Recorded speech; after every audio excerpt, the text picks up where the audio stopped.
It's the starting five. I'm Yaron Weitzman. This week, we are here to talk about the greatness of Joel Embiid. Not only is Embiid playing the best basketball of his career and as well as anyone in the league right now, but he's playing some of the best basketball that we have ever seen. He's got the Ben Simmons Sixers just 2 games out of first place in the Eastern Conference. What we are seeing right now is the great player playing at the height of his powers. So I figured this was a perfect time to take a look and appreciate the 5 things that make Embiid so special.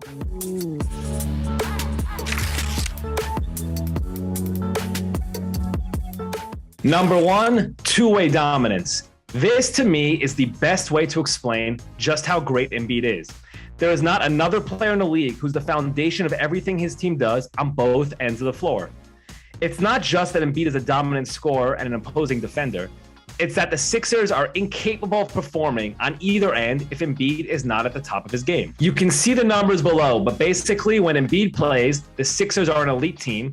When he sits, they pretty much become the Knicks. Look around the league, and I don't think you'll find another player who has to do as much as Embiid. The closest examples I can think of are Giannis and KD, but they have better teams around them and are not asked to do as much. When you consider that conditioning was once a major problem for Embiid, this all becomes even more impressive. Number 2, he's improved every year. Embiid has basically gotten better in every facet of his game, both big and small. When he first came into the league, he had trouble staying on the floor because he couldn't keep from hacking opponents. Now he's committing fouls at basically half the rate. He always had a smooth 3-point stroke, but now he's shooting a career best 39% from deep on 5.1 attempts. Opponents felt comfortable doubling him. They knew it was more likely that he would cough the ball up as opposed to finding the open man. That is no longer the case. Embiid has basically cut his turnovers in half, and he's posting a career-high assist mark. Watch the games, and you'll often see him setting up either at the elbow or in the post and literally pointing out to teammates where to go and where to stand. He just has a different feel for the game this year. Here's him explaining it in his own words. The game has also slowed down for me. My basketball IQ has, vastly improved. And the area where he's improved in the most, and it's maybe most important, is his conditioning. This used to be his greatest weakness. Now, well, you couldn't be doing everything that he does if you aren't in great shape. Number 3, he's a 7-foot point guard. This falls under the umbrella of getting better every year, but it's such a cool and fun and unique development that I wanted to give it its own category. I'll let Embiid's teammate, Tobias Harris, take it from here. There's a big guy out there playing like a guard, so the moves he makes and the plays that he makes out there is really impressive. If you've watched the Sixers play this season, you no doubt have seen this. Embiid grabbing a defensive rebound, taking the ball coast to coast, and either finishing it himself or setting up the offense like a point guard. And the fact that he's able to take it coast to coast and not trample over opponents, something that he would usually do when doing that move in years past, is an incredible improvement and a testament to how much better he's gotten. The why behind this improvement is really interesting and revealing too.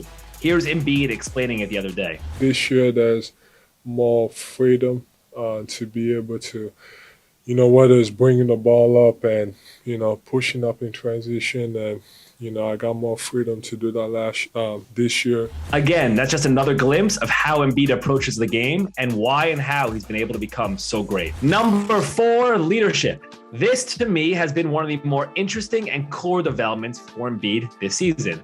Despite what you see on social media, Embiid has always been a bit of an introvert, somebody to whom leadership does not come naturally to, and who at times has struggled holding himself accountable. That's no longer the case this season, as with Ben Simmons gone, Embiid has clearly made a point of inserting himself as the Sixers leader. This can take the form of constructive criticism with younger teammates like Matisse Thybulle. He's going to make plays, and although he was wide open down there and he freaking passed the ball to the 3, I didn't understand it. I said I'm sorry. I was mad at it. Can't believe it. And Tyrese Maxey. Mr. Embiid. Now, today, last time out, I think I shot 11 shots, and I probably missed 10. So today, let's see.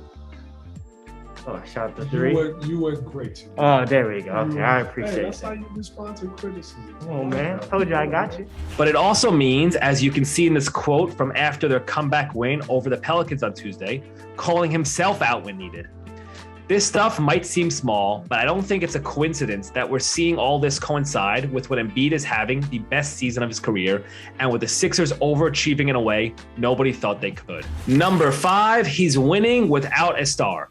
Let's get the caveat out of the way first. This team, as currently constituted, cannot win a title. But what's been so fun about watching Embiid this season is the way he has made the Sixers think about just how far they can get if maybe they were to beef up their roster, but not get another superstar. Even Daryl Morey, as you can see in this quote, the king of "we need multiple stars to win a title, and if we don't have them, there's no point," seems to have acknowledged that Embiid is playing at a level where he might have to reconsider his approach. Who knows what happens with the Sixers and Ben Simmons and whatever trades they're able to make or not make.